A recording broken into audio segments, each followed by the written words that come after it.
வணக்கம் நண்பர்களே. தினமும் வெறும் வயிற்றுல ஒரு டம்ளர் ஜீரக தண்ணீர் குடித்தால் என்ன நடக்கும் தெரியுமா? பலரும் சமையல்ல வாசனைக்காக மட்டும் பயன்படுத்துறாங்க. ஆனா இந்த ஜீரக தண்ணீர்ல உடலுக்கு தேவையான ஏராளமான மருத்துவ நன்மைகள் மறைந்திருக்கிறது. ஜீரகத்துல இரும்புச்சத்து, ஆன்டி ஆக்சிடென்ட்கள், நார்ச்சத்து, calcium, magnesium, potassium, vitamin A, vitamin C போன்ற பல சத்துக்கள் நிறைந்திருக்குது. ஆனா அதிகமா குடித்தால் என்ன பாதிப்பு? யாரெல்லாம் கவனமா இதை எடுக்க வேண்டும்? யாரெல்லாம் இதை தவிர்க்க வேண்டும்? யாரெல்லாம் இதை குடிக்க வேண்டும்? எந்த நேரத்துல குடித்தால் அதிகமான பலன்கள் கிடைக்கும்? எப்படி சரியான முறையில தயாரிக்கிறது? எல்லாத்தையுமே இந்த ஒரு வீடியோல நம்ம பார்க்க போறோம். ஸோ வீடியோவா முழுமையா பாருங்க. உங்களுடைய ஆரோக்கியத்திற்கு இந்த ஒரு வீடியோ பயனுள்ள ஒரு வீடியோவாக இருக்கும். உங்கள் ஆரோக்கியம் உங்கள் கையில்தான். ஜீரகம் ஆயிரக்கணக்கான ஆண்டுகளாக இந்திய மருத்துவத்துல சித்த முறை மற்றும் ஆயுர்வேதா முறையில பயன்படுத்தப்பட்டு வருது. தமிழகத்துல ஒவ்வொரு வீட்லயும் இருக்கக்கூடிய இந்த மசாலா உணவுக்கு மட்டும் அல்லங்க, உடலுக்கு பலவிதமான நன்மைகளை தருது. இதை எடுக்க எடுக்க உடல்ல ஏற்படக்கூடிய நன்மைகளை பார்த்தரலாம். அதுல முதலாவது நன்மை, செரிமானத்தை மேம்படுத்துறதுக்கு ஜீரகம் பயன்படுது. சாப்பிட்ட உடனே வயிறு உஸ்பசமா இருக்கிறதா, அடிக்கடி வாய்வு பிரச்சனை வருகிறதா, அப்படி என்றால் சிறிதளவு ஜீரகத்தை எடுத்து வாயில போட்டு சாப்பிட்றதுனால என்ன ஆகும்னா, அந்த செரிமான நொதிகள் என்சைம் தூண்டப்படும். இல்லைன்னா ஒரு கிளாஸ் ஜீரக தண்ணீரை எடுத்துக்கலாம்.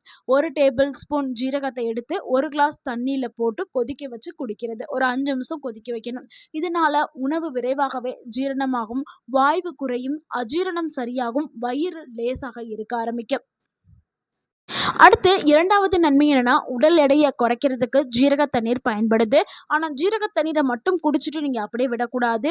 நீங்க காலையில வெறும் வயிற்றுல ஒரு கிளாஸ் ஜீரக தண்ணி குடிச்சதுக்கு அப்புறம் நீங்க உடற்பயிற்சி மேற்கொள்ளணும். ஸோ ஆரோக்கியமான உணவுகள் கூட, உடற்பயிற்சி கூட நீங்க இந்த ஜீரக தண்ணீரை எடுக்கும் போது நல்லாவே உடல் எடை குறைய ஆரம்பிக்கும். ஸோ உடல் எடையை குறைக்கணும்னு நினைக்கிறவங்க நீங்க ஜீரக தண்ணீரை எடுத்துட்டு உங்களுடைய டயட்டையும் ஃபாலோ பண்ணிட்டு நீங்க உடற்பயிற்சி மேற்கொண்டீங்கன்னா நல்ல ஒரு பலனை நீங்க அனுபவிக்கலாம். ஏன்னா ஜீரக தண்ணீர் குடிக்க குடிக்க உடல்ல மெட்டபாலிசம் ஸ்பீட் ஆகும்.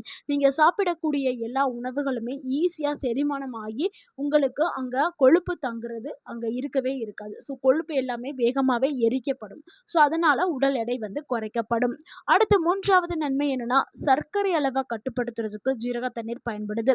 சில ஆய்வுகள் என்ன சொல்லுதுன்னா, ஜீரகம் ரத்த சர்க்கரையை கட்டுப்படுத்துறதுக்கு உதவுது அப்படின்னு சொல்லுது. அதனால சர்க்கரை நோயாளிகள் தாராளமாக ஜீரக தண்ணீரை எடுத்துக்கலாம். ஆனா இது மருந்துக்கு மாற்றல்ல.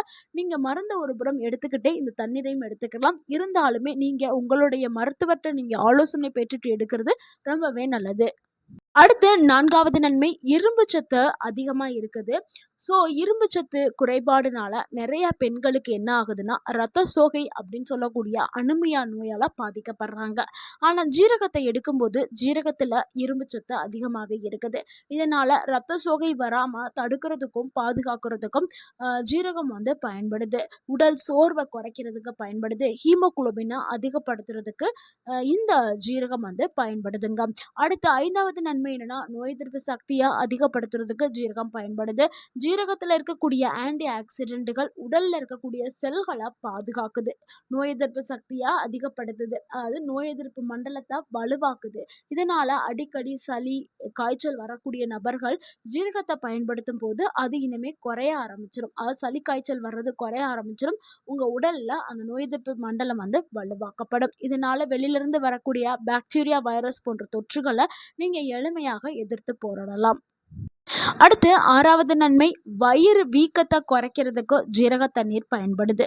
உணவு சாப்பிட்ட பிறகு சிலருக்கெல்லாம் வயிறு புடைப்பாக இருக்கும், வயிறு வீங்கின மாதிரி இருக்கும், வாய்வு ஏற்படும், ஏப்பம் வரும். ஸோ இதை இருக்கும்போது நீங்கள் ஜீரக தண்ணீரை எடுத்துக்கிட்டிங்கன்னா நல்ல ஒரு நிவாரணம் உங்களுக்கு கிடைக்க ஆரம்பிக்கும். அடுத்து ஏழாவது நன்மை, கல்லீரலை ஆரோக்கியமா வச்சுக்கிறதுக்கு ஜீரக தண்ணீர் பயன்படுது. ஜீரகம் கல்லீரலுடைய இயல்பான செயல்பாட்டை ஆதரிக்கிறதுக்கு பயன்படுது. ஏன்னா அதுல ஆன்டி ஆக்சிடென்ட்கள் அதிகமா இருக்கிறதுனால கல்லீரல இருக்கக்கூடிய அந்த அழுக்கு நச்சுக்களை வெளியேற்றதுக்கும் அதை ஆரோக்கியமா செயல்படுறதுக்கும் ஜீரக தண்ணீர் பயன்படுது. அடுத்து எட்டாவது நன்மை என்னன்னா, உடல்ல இருக்கக்கூடிய நச்சுக்களை வெளியேற்றதுக்கு ஜீரகம் உதவியாக இருக்குது. பலரும் இதை வந்து டீடாக்ஸ் ட்ரிங்க் அப்படின்னு சொல்கிறாங்க. டீடாக்ஸ் ட்ரிங்க்னா உடலில் இருக்கக்கூடிய நச்சுக்களை வெளியேற்றக்கூடிய ஒரு ட்ரிங்க் அப்படின்னு சொல்கிறாங்க. இது கல்லீரல் மற்றும் சிறுநீரகங்களை சுத்தப்படுத்துறதுக்கும் பயன்படுது. அதுபோல் உடலில் இருக்கக்கூடிய எல்லா கழிவுகளுமே வெளியேற்றுறதுக்கு ஜீரக தண்ணீர் பயன்படுது. அடுத்து இதயத்தை ஆரோக்கியமா வச்சுக்கிறதுக்கு ஜீரகம் பயன்படுது. ஜீரகத்துல இருக்கக்கூடிய ஆன்டி ஆக்சிடென்ட்கள் மற்றும் பொட்டாசியம் போன்ற சத்துக்கள் இதயத்தை ஆரோக்கியமா வச்சுக்கிறதுக்கு ஜீரகம் பயன்படுது. அடுத்து 10வது நன்மை, தோலை ஆரோக்கியமா வச்சுக்கிறதுக்கு ஜீரகம் பயன்படுது. ஜீரகத்தில் இருக்கக்கூடிய விட்டமின் சி மற்றும் ஆன்டி ஆக்சிடென்ட்கள் சருமத்தை பாதுகாக்கிறதுக்கு பயன்படுது. தோலை பொலிவுடன் வச்சுக்கிறதுக்கு பயனடையுது. முதுமையை தாமதப்படுத்துறதுக்கு ஜீரகம் பயன்படுது. ஸோ ஜீரகத்தை உணவில் பயன்படுத்த இளமையை நம்ம தக்க வச்சுக்கலாம். முதுமையை வந்து தாமதப்படுத்தலாம். முகச்சுருக்கங்கள்லாம் இதெல்லாம் வரும்ல, ஸோ அதெல்லாமே கொஞ்சம் தள்ளி வைக்கிறதுக்கு ஜீரகம் பயன்படுது. அடுத்து 11வது நன்மை என்னன்னா, தலைமுடியை ஆரோக்கியமாக வச்சுக்கிறதுக்கு ஜீரகம் பயன்படுது. ஜீரகத்தில் இருக்கக்கூடிய இரும்பு சத்து மற்றும் தாதுக்கள் முடி வளர்ச்சிக்கு தேவையான சத்துக்களை வழங்குறதுக்கு பயன்படுது. அடுத்து 12வது நன்மை என்னன்னா, மலச்சிக்கலை சரி பண்றதுக்கு ஜீரகம் பயன்படுது. ஜீரக தண்ணீரை குடிக்கிறதுனால குடலுடைய இயக்கத்தை மேம்படுத்தும், மலச்சிக்கலை குறைக்கிறதுக்கு பயன்படுது. அடுத்து 13வது நன்மை, உடல் சூட்டை சமநிலைப்படுத்துறதுக்கு ஜீரக தண்ணீர் பயன்படுது. பலருக்கும் கோடை காலங்களில் பல பிரச்சனைகள் வரும். ஸோ உடல் சூடு அதிகனால அந்த டைமில் ஜீரக தண்ணீரை நீங்கள் குடிச்சிங்கன்னா உடலை குளிர்ச்சியாக வச்சுக்கிறதுக்கு இது பயன்படுது. அடுத்து 14வது நன்மை, வாய் துர்நாற்றத்தை போக்குறதுக்கு ஜீரக தண்ணீர் வந்து பயன்படுது. ஜீரகத்தில் இருக்கக்கூடிய சில இயற்கையான எண்ணெய்கள் என்ன பண்ணுதுன்னா வாய் துர்நாற்றத்தை வந்து குறைக்கிறதுக்கு பயன்படுது. அடுத்து 15வது நன்மை என்னன்னா, பெண்களுக்குங்க மாதவிடாய் காலத்தில் சில பெண்களுக்கு அடி வயிற்று வலி இதெல்லாமே ஏற்படும். ஸோ வலி இருந்துக்கிட்டே இருக்கும். அவங்க எல்லாருமே ஜீரகத்தை எடுக்கும்போது அவங்களுக்கு வலி வந்து கொஞ்சம் குறைய ஆரம்பிக்கும். ஸோ பெண்களுக்கு ஒரு சிறந்த உணவாக ஜீரகம் இருக்குது. இப்போ எப்படி ஜீரகத்தை சரியான முறையில் சாப்பிட்றது அப்படிங்கிறத பார்த்துடலாம். நம்ம முதல் முறையை பார்க்கலாம். இதுக்கு நீங்கள் 1 டம்ளர் தண்ணி எடுத்துட்டு 1 டேபிள் ஸ்பூன் ஜீரகத்தை போட்டு இரவு முழுக்க ஊற வச்சு காலையில் வடிகட்டி அந்த தண்ணியை குடிக்கிற மெத்தடுங்க. ஸோ இது ஒரு மெத்தட். அடுத்து 2வது மெத்தட் என்னென்னா, நீங்கள் இன்ஸ்டண்ட்டாக காலையில் ரெடி பண்ணுற மெத்தட் தான். அதுக்கு நீங்கள் 1 டம்ளர் தண்ணி எடுத்து 1 டேபிள் ஸ்பூன் ஜீரகத்தை போட்டு ஒரு 5 நிமிஷம் நீங்கள் கொதிக்க வச்சுட்டு அதுக்கப்புறம் நீங்கள் வடிகட்டி அதை குடிக்கணும். ஸோ 2 மெத்தட் இருக்குது. 2 மெத்தடில் உங்களுக்கு எந்த மெத்தட் வந்து சூட் ஆகுதோ அதை நீங்கள் பயன்படுத்தலாம். எப்போ குடிக்கலாம்னா, காலையில் வெறும் வயிற்றில் நம்ம குடிக்கிறா இருந்தால் குடிக்கலாம். இல்லைன்னா காலையில் சாப்பிடுவீங்களா, உணவு சாப்பிட்டு ஒரு 30 நிமிடம் சென்றதுக்கு அப்புறம் கூட நீங்கள் எடுக்கிறா இருந்தால் எடுக்கலாம். தினமும் எவ்வளவு குடிக்கணும்னா, ஒரு நாளைக்கு 1 டம்ளர் தண்ணி தான் எடுக்கணும். அதாவது 1 டம்ளர் தண்ணியில் 1 டேபிள் ஸ்பூன் ஜீரகம் மட்டும்தான் எடுத்துக்கிறணும். அதிகமாக குடிக்க வேண்டாம். ஸோ அதிகமாக கொடுத்தீங்கன்னா ஆபத்து தான் ஏற்படுத்தும். ஸோ அளவாக எடுத்துக்கிறங்க, ஆரோக்கியமாக இருங்க. யாரெல்லாம் இந்த ஜீரக தண்ணீரை எடுக்கும்போது ரொம்பவே கவனமாக இருக்கணும்னா, கர்ப்பிணி பெண்கள் மருத்துவர்கிட்ட நீங்க ஆலோசனை பெற்றுட்டு எடுக்கிறது நல்லது. குறைந்த ரத்த அழுத்தம் இருக்கிறவங்க நீங்க அளவோடு எடுக்கணும். ஸோ அது ரொம்ப பார்த்து தான் எடுக்கணும். அடுத்து ஜீரகம் ஒவ்வாமை இருக்கிறவங்க தவிர்க்கிறது ரொம்பவே நல்லது.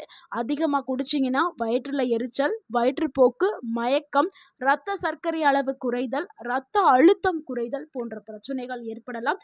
அதனால தான் நம்ம அளவோடு எடுக்க சொல்கிறோம். ஸோ அளவோடு எடுத்தால் ஆரோக்கியமாக இருக்கலாம். ஜீரக தண்ணீர் குடிக்கும்போது செய்ய வேண்டிய விஷயங்களை பார்க்கலாம். தினமும் போதுமான தண்ணீர் குடிக்கணும். ஒரு நாளைக்கு தேவையான தண்ணீர் தாங்க 2லிருந்து 3 லிட்டர் தண்ணி எடுத்துக்கிறணும். சத்தான உணவுகள் சாப்பிடணும்.